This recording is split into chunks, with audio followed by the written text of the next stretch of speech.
King Chi, Chi Vital. As promised, this is a bonus video just for Occult College members. This is paid sauce. It is for your hands and your wrist. If you have any kind of history of broken wrist, carpal tunnel syndrome, arthritis, this movement, well, these couple of movements are going to heal it. I promise you. All you have to do is commit to the practice. Do it as often as you can, and you will see the results. And if you know that you're starting this out, but you're committing to healing yourself, please share with us in the groups your progress from when you started to when you get the results that you desire, because I am interested in your healing. All right, so let us begin. First things I want you to know is that for this movement, you want to keep the arms straight and the elbows locked. The reason why we want to do that is because we want to focus the intention on moving just at the wrist, okay? From the wrist through the fingertips. Most of the concentration is going to be at getting the wrist to be very loose. And because those of you who are in Occult College, you may have been experiencing where when a deity starts to make contact with you, mudras come through. I know, it's pretty cool, right? There's a lot of healing in the movements of the mudras. So the more you prepare your hands, your wrist, your fingers, your body for the transmission of this very galactic energy, is the better you'll be able to receive the medicine of those movements. So even if you don't have any issues with your wrist or your hands, I promise you that after being on your phone, driving, typing on a computer on a regular basis, that you could really benefit from some extra flexibility and better circulation in your wrist, hands, and fingers. All right? So those are the benefits to increasing your flexibility there. So whether you're standing or you're having a seat, I want you to bring your hands out in front of you. You want to bring your hands up with your palms facing down at shoulder height. All right, you don't want to strain here. You just want to keep it right at the shoulder. Okay, here we are. So the first movement, you're going to inhale and just bring the fingertips up towards the ceiling. All right, keeping the elbows locked, arms straight, shoulders down and relaxed. And exhale, fingertips down. Be very mindful with the movements. You don't need to rush, and you should not. You're going to bring the fingertips back to center. They're not going to go past that, okay? We're going to inhale, the fingertips up.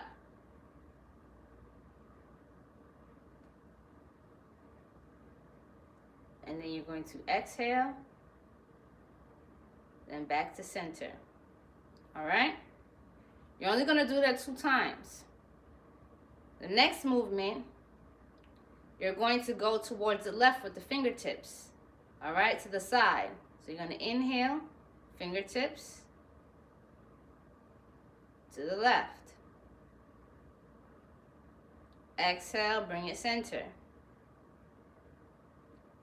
Fingertips to the right. Keeping the elbows locked. Exhale, bring it center. That movement you're going to repeat 3 times. Okay? When you finish your 3rd set, you're going to make sure that you have enough space between your hands, because you're going to let your left hand go clockwise and your right hand go counterclockwise in circles, keeping the forearms as still as possible. So this requires a lot of mindfulness. You're going to inhale,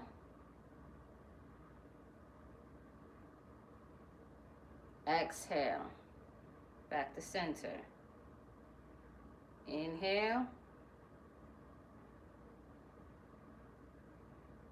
Exhale. Back to center. Inhale.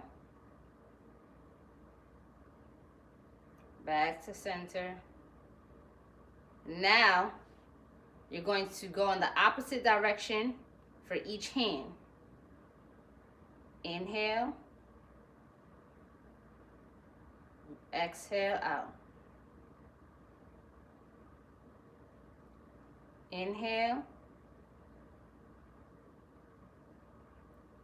Exhale out. Inhale. Exhale out. For those of you who do energy work, if you practice these, you're going to have an increase in the transmission of pranic energy that you have access to, transferring through your clients, and see that the results are going to be phenomenal.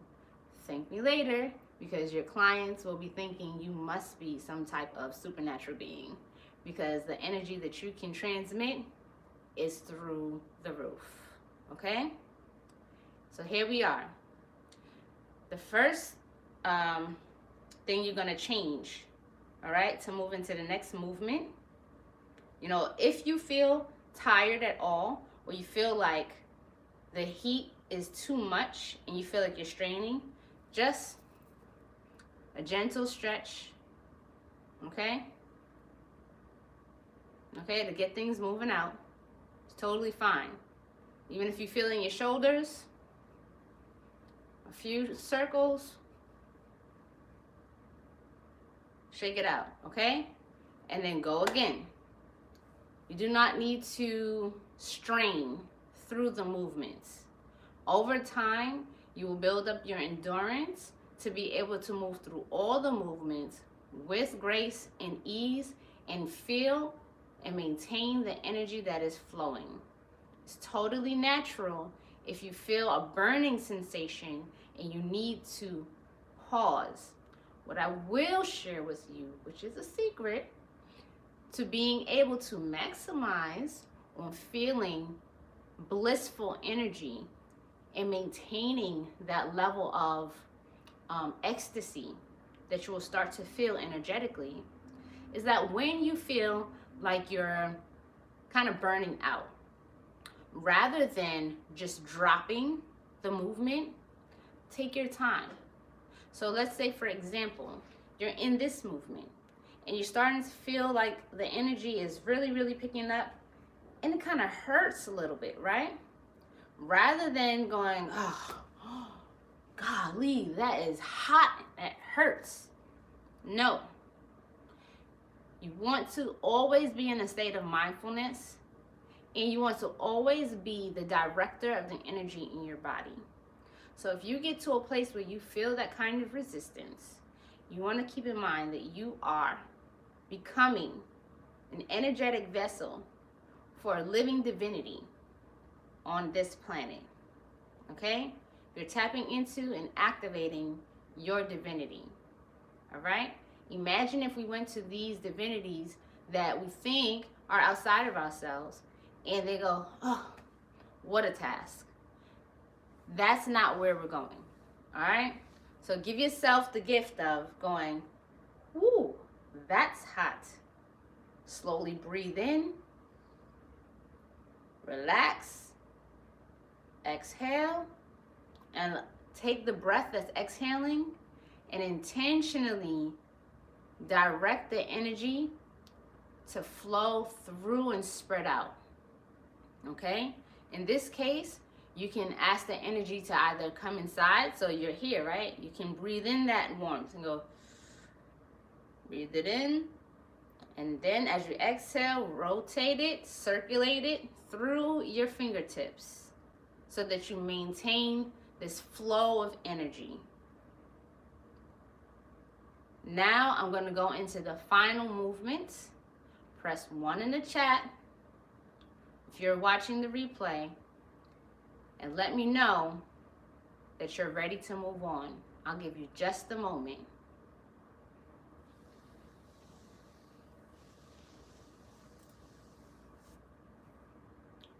All right. So if you noticed while I was doing these exercises, movements, right? My fingers were together. Fingers were together. That wasn't just oh, it's a habit, I'm keeping my fingers together. That is one of the details, okay? Moving into the next variation of the rotations of your wrist, you're going to spread your fingers wide, okay? This is definitely going to challenge you a little bit more in the forearms, but it's totally worth it. Trust me. So you're going to do the same thing. We're going out in opposite directions and in. Still maintaining that the forearms are stable, the arms are straight, the elbows are locked. Reaching through the fingertips. Reaching through the fingertips. 3. Okay? When you feel some shaking, that energy is moving. Now we're going to be going outwards. Outwards. Going in the opposite direction. Taking your time so that as you lose some of the tension from your rotations in your wrists, like you feel your fingers are not as spread out, spread them out some more. Okay? Bring them back to center. After 3 times going outwards and 3 times going in, bring the palms into a claw. Doing the same thing now, okay? So we're going in, exhale, out, in, exhale, out. I know if you've been a martial artist, you know that these type of isometric exercises, movements, or lack thereof, visible movement, because we're also still creating a tension and a strengthening movement by holding the elbows locked in and the shoulders locked in so that the arms stay at a shoulder height. There's a lot going on here, okay? You're going to keep this claw, go in the opposite direction 3 times, okay? Opening up that knob. Fingers center. Breathe in. And slowly relax the shoulders. Let the elbows soften. And exhale. Shake it out. Shake it out. Shake it out. All right. Like I said, if you do these warm-ups, you do these movements, you are going to feel a lot of energy moving through. You're going to heal your wrists. You're going to address some arthritis that you might be experiencing in your hands and your wrists. You're going to strengthen your forearms. And look, you're strengthening your forearms and you're not even moving them. So keep in mind that you're not going to move the forearm. The forearm stays like so, and the wrist is the only thing to go. Okay? It's in holding those muscles that you're going to feel the strength building up. Okay? If you have any questions, feel free to leave a comment underneath this video or to DM me on Facebook. Much love to you all. The last note I have for you before I go into giving you directions about your Kali Yantra is that as an occult college member, you are expected to perfect your glow-in-the-dark yantra. If you've already used your tape and I did not tell you that it was perfect, you can inbox me pictures. I will review them so that you know and you have confidence that you are making progress. Okay? The exercise or the assignment for you perfecting the glow in the dark yantra is very important for an internal activation between you and the energy of Kali Ma and all of the secret downloads that she wants to share with you in regards to dark matter and your personal manifestations. So I'm urging you to work on that. If you have the privilege of having a large space on the wall that's even the size of you, you can make that yantra as big as your own person. But I want you to perfect that. Okay? I will go over the steps of recreating the yantra in its totality, the one that we'll be working on. But I want you to take that practice seriously. Don't be down on yourself. Perfecting it is part of the process of awakening the science within you. All right? So peace, love, bliss to you all. It's always a pleasure to be with you, elites. I'm out.